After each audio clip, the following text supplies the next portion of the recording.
Hello everyone, good morning to all of you. My self Deepak Kumar from systematic biology. आपका welcome है हमारे YouTube channel में, जिसके अंतर्गत हम लोग क्लास 12 के टॉपिकों पर चर्चा कर रहे थे। और आज हम लोग क्लास 12 में चैप्टर 9 के टॉपिक को देखेंगे और चैप्टर 9 का ये तीसरा क्लास है। अब आज का टॉपिक है हमारा पशु प्रजनन, जिसको कहेंगे एनिमल हस्बेंड्री। अब यहाँ पे टर्म्स आता है पशु प्रजनन होता क्या है। जैसा कि हम लोग चैप्टर 1 में पढ़ चुके थे प्रजनन के बारे में। प्रजनन करने का अर्थ मतलब है कि माता पिता द्वारा अपने जैसे संतान की उत्पत्ति होना ही प्रजनन कहलाती है। यानी कोई भी जीव अगर अपने जैसे संतान को जन्म देता है तो उसे हम लोग प्रजनन या जनन कहेंगे और एज इंग्लिश रिप्रोडक्शन कहेंगे। अब यहाँ पे टर्म्स आता है प्रजनन के साथ जुड़ी हुई है पशु, यानी पशु प्रजनन। अब ऐसे कॉमन सा टर्म्स हो गया। आपसे पूछा जाए कि पशु प्रजनन होता क्या, तो सिंपली याद रखना है कि पशुओं के बीच प्रजनन कराने की प्रक्रिया को ही हम लोग पशु प्रजनन कहेंगे। लेकिन अब आंसर्स को थोड़ा मॉडिफाई करना है कि जनरल प्रजनन नहीं, यानी हम लोग क्या करेंगे, पशु प्रजनन के दौरान अच्छे नस्ल वाले जीवों को लेंगे और दो उच्च प्रजाति वाले नस्ल को आपस में इंटीमेट कराकर एक नए नस्ल की प्रजाति को निर्माण करेंगे। अब एक नज़र देखते हैं बोर्ड की तरफ। पशु प्रजनन यानी जिसको हम लोग कहेंगे एनिमल हस्बेंड्री। अब यहाँ टर्म्स क्या है कि एनिमल हस्बेंड्री अच्छे नस्ल प्राप्ति की उत्पादकता के लिए ऊंचे नस्लों को प्रजनन कराने की क्षमता को ही पशु प्रजनन कहते हैं। गौर करना है यहाँ पे कुछ मुख्य बातों को। पहला मुख्य बात है अच्छे नस्ल प्राप्ति की उत्पादकता करना। फिर दूसरे पे देखेंगे किससे उत्पादकता कर रहे हैं भाई, तो ऊंचे नस्ल से। तो ऊंचे नस्ल कहने का तात्पर्य हुआ कि एक मेल एनिमल और दूसरा फीमेल एनिमल को जब आपस में इंटीमेट करेंगे तो एक उच्च प्रजाति के जीव का उत्पादन होगा, जिसे हम लोग पशु प्रजनन कहते हैं। अब आता है सवाल कि पशु प्रजनन क्या है, तो हम लोग सिंपली इसको डिफाइन करेंगे।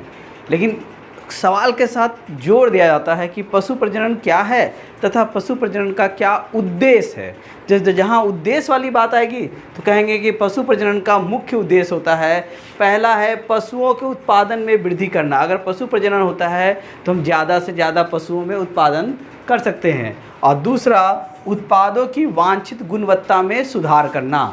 हमारा नेक्स्ट टॉपिक है पशु प्रजनन के प्रकार। अब यहाँ देखते हैं कि पशु प्रजनन के क्या क्या प्रकार है। तो पशु प्रजनन के पहला प्रकार जिसको कहेंगे अंतः प्रजनन, दूसरा प्रकार बहि प्रजनन, तीसरा प्रकार बहि संकरण, चौथा प्रकार संकरण और पांचवा है अंतः विशिष्ट संकरण। यानी सिंपली हम लोग देख सकते हैं, एक बार फिर से फोकस करेंगे। अंतः प्रजनन को इनब्रीडिंग कहते हैं, दूसरा बहि प्रजनन को आउट ब्रीडिंग कहेंगे, बहि संकरण को आउट क्रॉसिंग कहेंगे, संकरण को क्रॉस ब्रीडिंग कहेंगे और अंतर विशिष्ट संकरण को इंटर स्पेसिफिक हाइब्रिडाइजेशंस कहते हैं। ये है पशु प्रजनन के प्रकार। अब हम लोग इसको डिटेल पढ़ेंगे कि अंतर प्रजनन, बहि प्रजनन, बहि संकरण, संकरण और अंतर विशिष्ट संकरण क्या क्या होता है। पशु प्रजनन के प्रकार में सबसे पहला प्रकार था जिसे हम लोग कहते हैं अंतः प्रजनन, जिसको एज ए इंग्लिश कहेंगे इन ब्रीडिंग। अब देखिए नाम पे ही क्लियर कॉन्सेप्ट है। ब्रीडिंग होगा इन यानी अपनों से, यानी सिंपली बताया कि एक ही नस्ल के पशुओं के बीच पर प्रजनन होता है तो उसे अंतः प्रजनन कहते हैं। सिंपली अगर देखा जाए तो पशुओं के बीच प्रजनन होगा, लेकिन नस्ल प्रजाति क्या होगा, एक ही होगा। एक समान नस्लों के बीच में प्रजनन करने की प्रक्रिया को हम लोग अंतः प्रजनन कहेंगे। साथ ही साथ बताया गया कि इस प्रकार के प्रजनन में एक ही नस्ल के पशुओं के बीच 4 से 6 पीढ़ियां तक संगम कराई जाती है। यानी सेम टाइप्स ऑफ प्रजाति ले लेते हैं और उसको इंटीमेट कराते रहते हैं आने वाले 4 से 6 पीढ़ियां तक। पशु प्रजनन का दूसरा प्रकार है जिसे हम लोग कहते हैं बहि प्रजनन। अब यहाँ टर्म्स देखना है बहि प्रजनन होता क्या है। तो कॉमन सा टर्म्स है बहि मतलब बाह्य, प्रजनन मतलब अपने जैसे संतानों की उत्पत्ति करना।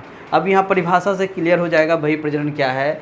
तो इस प्रकार के प्रजनन में एक ही नस्ल के दो पशुओं के बीच संगम कराया जाता है। यानी दो प्रजाति ले लिया गया, दोनों के बीच में क्या गया, संगम कराया गया, जिसको हम लोग मैटिंग कहते हैं। आपस में इंटरक्रॉस कराया गया करने के बाद ये चीज़ ध्यान रखना है कि ये जो दो प्रजाति है इनकी पूर्वज में कोई समानता नहीं होनी चाहिए। यानी अगर कोई एक एनिमल लिए हैं यानी पीढ़ी दर पीढ़ी कोई समानता नहीं होनी चाहिए। तो ऐसे टर्म्स को हम लोग बही प्रजनन कहते हैं। और ये क्वेश्चंस अंतः प्रजनन और बही प्रजनन हमेशा एग्जामों में पूछा जाता है कि अंतः प्रजनन और बही प्रजनन में क्या अंतर है।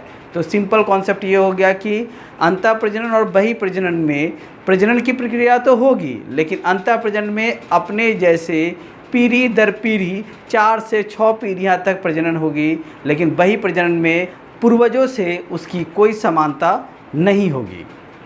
पशु प्रजनन का ये तीसरा प्रकार है जिसे हम लोग बही संकरण कहेंगे और एज ए इंग्लिश इसे कहते हैं आउट क्रॉसिंग। अब यहाँ समझना है बही संकरण होता क्या है। संकरण यानी क्रॉस कराना, बही मतलब बाहरी नस्ल को अगर आपस में क्रॉस कराते हैं तो ऐसे टर्म्स को हम लोग बही संकरण कहते हैं।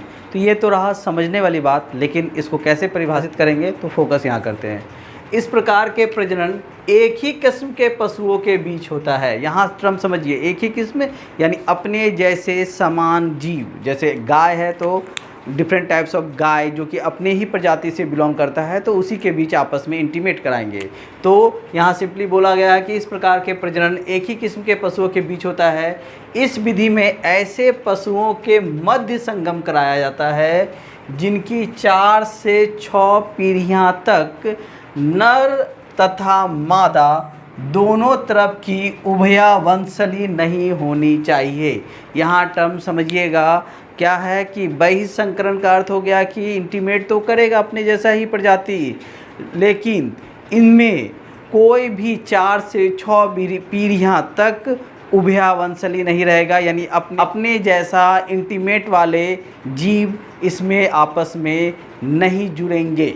ये तात्पर्य ये हो गया कि इसका आपस में उस पीढ़ी दर पीढ़ी से कोई कंसल्ट नहीं रहेगा। पशु प्रजनन का ये चौथा प्रकार है जिसे हम लोग संकरण कहेंगे। और हमेशा इस संकरण टॉपिक को अच्छे से पढ़ते रहिएगा, क्योंकि जब भी एग्जामिनेशन दौरान हम लोग सजेस्ट करते हैं तो ये ज़रूर कहते हैं कि संकरण को पढ़िएगा। संकरण अक्सर पूछा जाता है। तो संकरण जिसे कहेंगे इंग्लिश में हम लोग क्रॉस ब्रीडिंग। अब देखना है कि संकरण होता क्या है। संकरण यानी संगम की सबसे श्रेष्ठ विधियाँ संकरण है। यानी पशु प्रजनन में अगर देखा जाए तो उन 5 विधियाँ में संकरण सबसे श्रेष्ठ है। अब आइए आसानी से समझते हैं कि संकरण होता क्या है।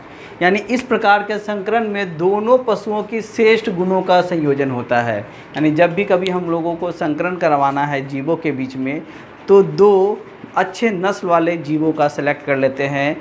मादा भेड़ की प्रजाति है जिसे हम लोग कहेंगे बीकानेर एबीज, और दूसरा मेरिना रेम्स जिसे हम लोग नर भेड़ कहेंगे, और दूसरे शब्दों में नर भेड़ को मेष भी कहते हैं।